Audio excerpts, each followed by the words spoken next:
सचमुच मर्दों को बदलते देर नहीं लगती। यह वही मनोज था जिसे सुधा ने हर हाल में स्वीकारा। चाहती तो वह शादी से इनकार कर सकती थी, पर उसके अंतर्मन को गवारा न था। एंगेजमेंट के 1 महीने बाद मनोज का पैर एक एक्सीडेंट में कट गया। भावी ससुर ने संदेश भिजवाया कि क्या सुधा मनोज से इस स्थिति में भी शादी करने के लिए तैयार है। उसके पापा दुविधा में थे। लड़के की सरकारी नौकरी थी, देखने सुनने में सुंदर और अच्छा था। अब नियति को क्या कहे, पैर कटने को लिखा था सो कट गया। फिर भी उस पर उन्होंने जोर नहीं डाला, उसे अपने तरीके से फैसला लेने की छूट दे रखी थी। दुविधा में तो वह भी थी जिससे उसकी शादी होनी थी। कल तक तो वह ठीक था, आज उसमें ऐब आ गया तो क्या उसका साथ छोड़ना उचित होगा। कल उसमें भी शादी के बाद कोई ऐब आ जाए और मनोज उसे छोड़ दे, तब वही दुविधा से उभरी और मन को पक्का कर मनोज से शादी करने के लिए हाँ कर दी। शादी के कुछ वर्ष तक तो आराम से कटे। मनोज ने कृत्रिम पैर लगवा लिया था, इस तरह वह कहीं भी आने जाने में सक्षम हो गया। उसे अच्छा लगने लगा कि चलो मनोज के मन में हीन भावना निकल जाएगी और वह अब सक्षम है। 6 साल गुजर गए। काफी इलाज के बाद भी वह मां ना बन सकी तो सुधा गहरे अवसाद में डूब गई। कहने को भले ही मनोज ने कह दिया कि उसे बाप ना बन पाने का जरा भी मलाल नहीं है, लेकिन सुधा ने उसके चेहरे पर उस दर्द का एहसास किया जो बातों बातों में अक्सर उभर कर सामने आ जाता। एक दिन उसे रहा ना गया, कह बैठी, अगर ऐतराज ना हो तो मैं एक बात कहूँ। क्या? क्यों ना हम एक बच्चा गोद ले लें। ये सुनकर मनोज उखड़ गया। मुझे अपना बच्चा ही चाहिए, वो शायद ही संभव हो, उसने दबी जबान में कहा। बिना कोई जवाब दिए मनोज वहां से चला गया। उसका मन कड़वा हो गया। ये भी कोई तरीका है अपना नजरिया रखने का। मनोज की यही बात उसे अच्छी नहीं लगती कि मिल बैठकर कोई सार्थक समाधान निकालने की जगह वह दकियानुसी व्यवस्था से चिपके रहना चाहता था। उसने महसूस किया कि मनोज में पहले वाली बात नहीं रही। वह अब सुधा से कम ही बोलता, देर रात टीवी देखता या फिर रात देर से घर लौटता। सुधा पूछती तो यही कहता, अकेला घर काटने को दौड़ता है। अकेले कहाँ हो तुम? क्या मैं तुम्हारे लिए कुछ नहीं रही? मनोज टाल जाता, उसकी त्योरियां चढ़ जाती। तुम्हें शर्म नहीं आती जो पत्नी को अकेला छोड़कर देर रात घर आते हो? शर्म तुम्हें आनी चाहिए जो मुझे वंश चलाने के लिए एक बच्चा भी ना दे सकी। सुनकर वह रुआंसी हो गई।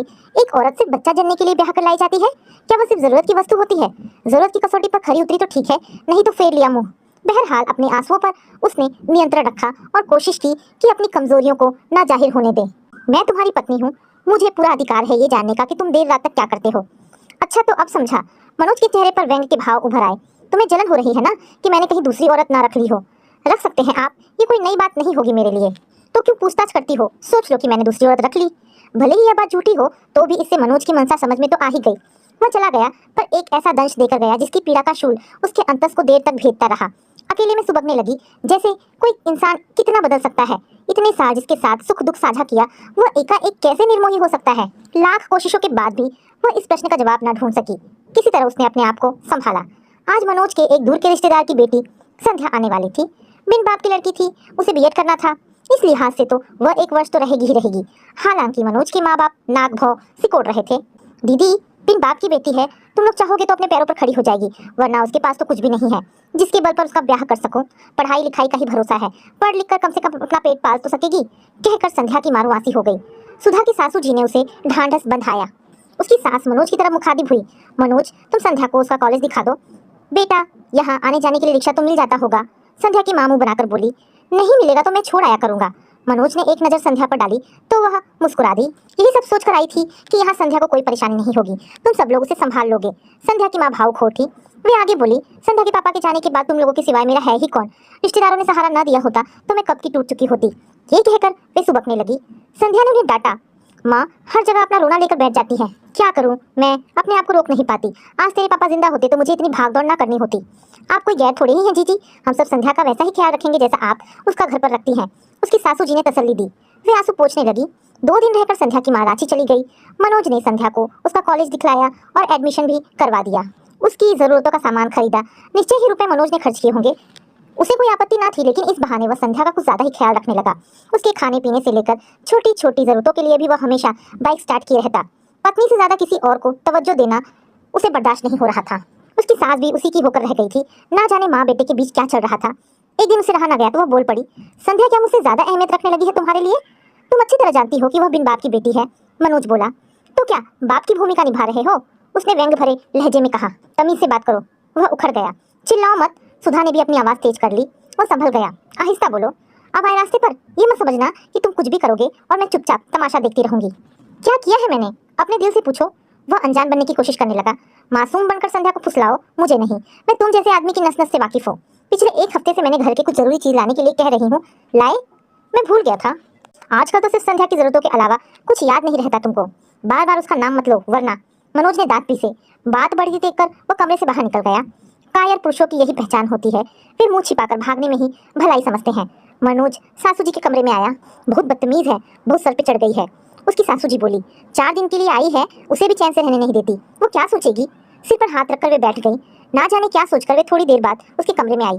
क्यों सुधा बहू, तुम्हारे संस्कार यही सिखाते हैं कि मेहमानों के साथ बुरा सलूक करो?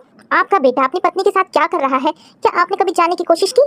क्या कर रहा है, क्या नहीं कर रहा है? कुछ भी तो नहीं छिपा है आपसे। संध्या को सिर माथे पर बिठाया जा रहा है, वहीं अपनी पत्नी की तरफ ताकने तक की फुर्सत नहीं है किसी के पास।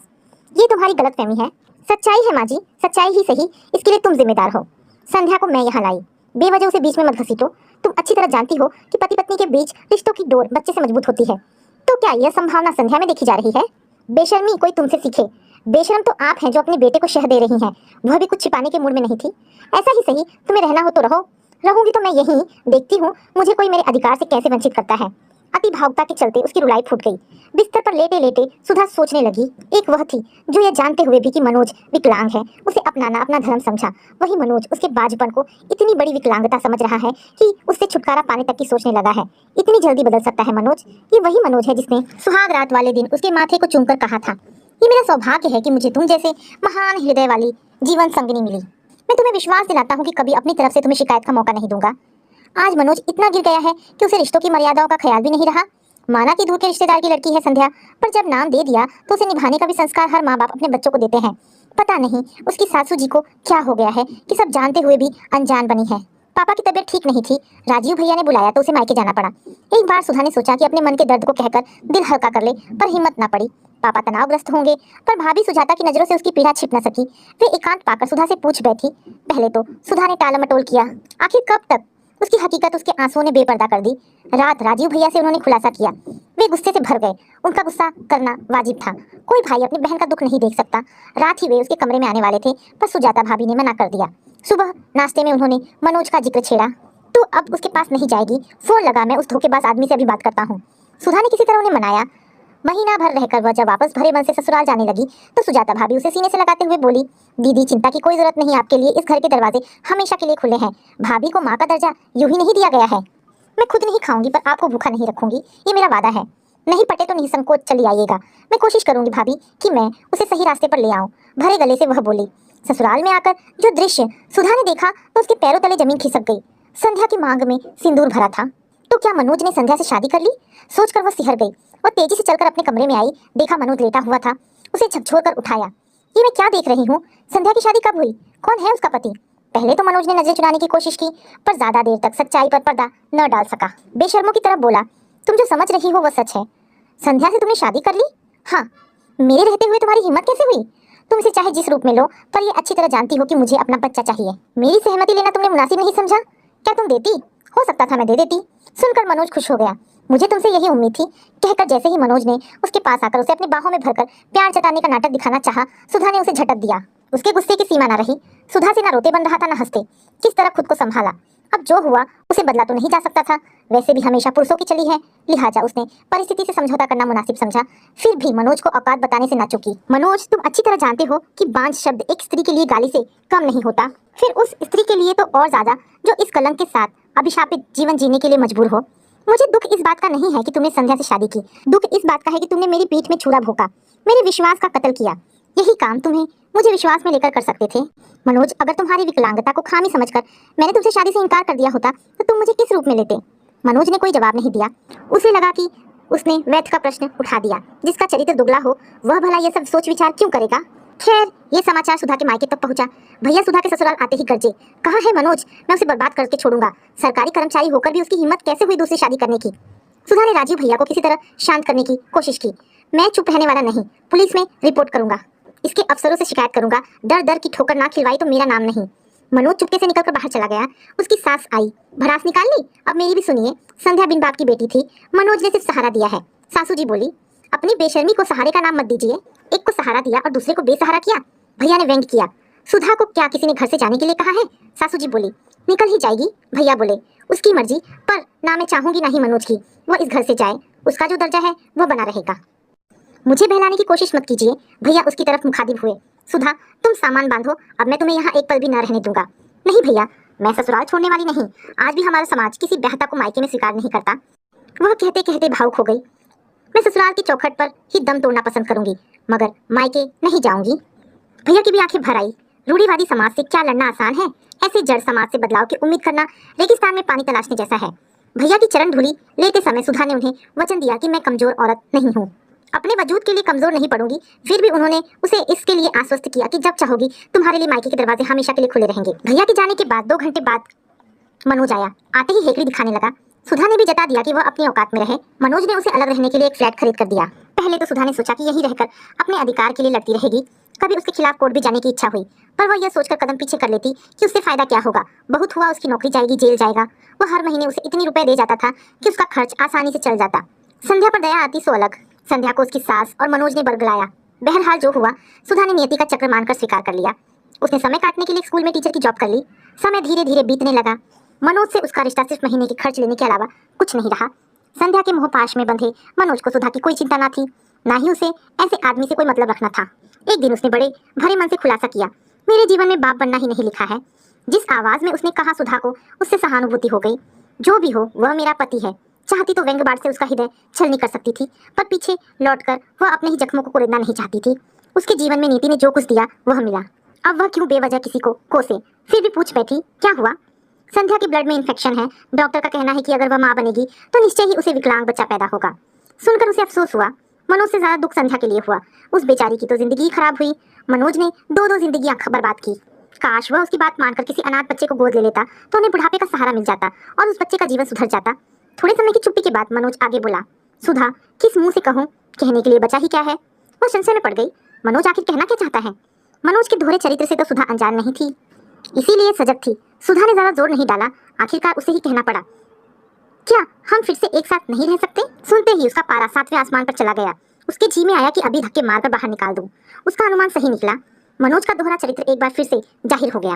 किसी तरह अपनी भावनाओं पर काबू करते हुए सुधा ने उसे प्रश्न किया, इस हमदर्दी की वजह? हमदर्दी नहीं, अधिकार। ये मनोज की बेशर्मी की पराकाष्ठा थी। स्त्री व पुरुष के मूल स्वभाव में यही तो फर्क होता है। तभी तो सारे व्रत जैसे करवा चौथ, तीज सिर्फ स्त्रियों से करवाए जाते रहे। हमारे धर्म के ठेकेदारों ने पुरुषों को खुला सांड बना दिया। वही औरतों की ममता को 1000 बंधनों में बांधकर उन्हें अपंग कर दिया। पर आज सुधा भावुकता में नहीं बही। जब संध्या को ले आए तब अधिकार का ख्याल नहीं आया। मैं भटक गया था सुधा। बड़े ही भोलेपन से मनोज बोला, अब गलती सुधारना चाहते हो? वह चुप रहा। सुधा उसके चेहरे के पल पल बदलते भाव को बखूबी पढ़ रही थी। व्यर्थ बहस में पढ़ने से अच्छा उसे सब कुछ जानना ही ठीक लगा। वह बोला, मैं चाहता हूँ कि तुम टेस्ट ट्यूब टेक्निक से माँ बन जाओ। सुधा को हंसी सूझी, साथ में अफसोस भी हुआ। वह हैरानी से सुधा को देखने लगा। तीसरी शादी कर लो, मेरे हिसाब से यही ठीक रहेगा तुम्हारे लिए। सुधा, मुझे माफ कर दो, मैंने तुम्हारे साथ बहुत गलत किया है। माफ कर दिया तो क्या तुम? उसका चेहरा खिल गया। जैसा तुम सोच रहे हो वैसा कुछ नहीं होने वाला। अच्छा होगा तुम मुझे मेरे हाल पर छोड़ दो। तमाम कोशिशों के बाद भी जब उसकी दाल नहीं गली तो उतरा हुआ मुंह लेकर भरे कदमों से चलकर फाटक की तरफ बढ़ा। सुधा से रहा न गया, अपने मन की बात कह दी। मनोज, सौतन लाकर तुमने पत्नी के वजूद को गाली दी है। तुम्हारे बाप बनने की इच्छा कभी पूरी नहीं होगी। उसके जाते ही सुधा पलंग पर पड़कर फूट फूट कर रोने लगी।